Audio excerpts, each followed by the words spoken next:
Jacob went on his way, and the angels of God met him. When he saw them, Jacob said, "This is God's host." He called the name of that place Mahanaim. Jacob sent messengers in front of him to Esau his brother, to the land of Seir, the field of Edom. He commanded them, saying, "This is what you shall tell my lord Esau. This is what your servant Jacob says. I have lived as a foreigner with Laban and stayed until now. I have oxen, donkeys, flocks, men servants and maid servants. I have sent to tell my lord, that I may find favor in your sight." The messengers returned to Jacob, saying, "We came to your brother Esau. Not only that, but he comes to meet you, and 400 men with him."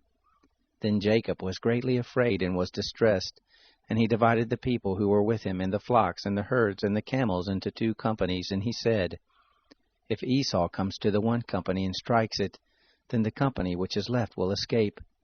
Jacob said, "God of my father Abraham, and God of my father Isaac, O Lord, who said to me, 'Return to your country and to your relatives, and I will do you good,' I am not worthy of the least of all the loving kindnesses and of all the truth which you have shown to your servant.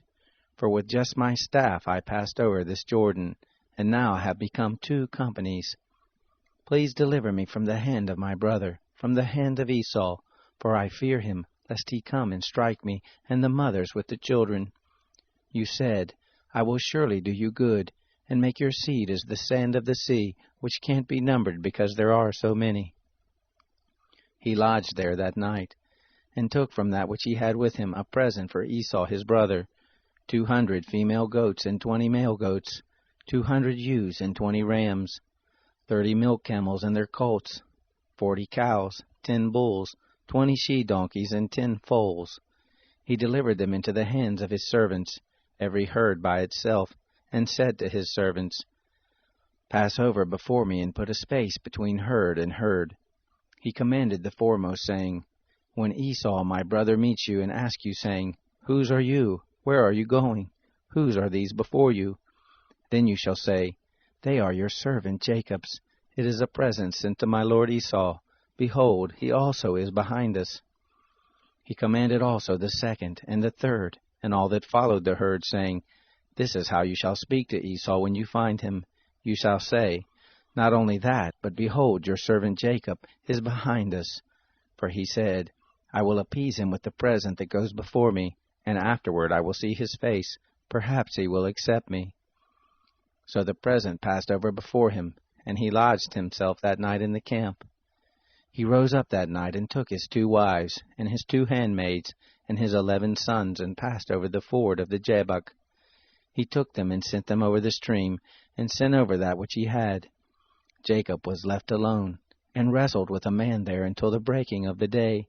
When he saw that he didn't prevail against him, he touched the hollow of his thigh, and the hollow of Jacob's thigh was strained as he wrestled. The man said, "Let me go, for the day breaks." Jacob said, "I won't let you go unless you bless me." He said to him, "What is your name?" He said, "Jacob." He said, "Your name will no longer be called Jacob, but Israel, for you have fought with God and with men, and have prevailed." Jacob asked him, "Please tell me your name." He said, "Why is it that you ask what my name is?" He blessed him there. Jacob called the name of the place Peniel, for he said, "I have seen God face to face, and my life is preserved." The sun rose on him as he passed over Peniel, and he limped because of his thigh. Therefore the children of Israel don't eat the sinew of the hip, which is on the hollow of the thigh to this day, because he touched the hollow of Jacob's thigh and the sinew of the hip.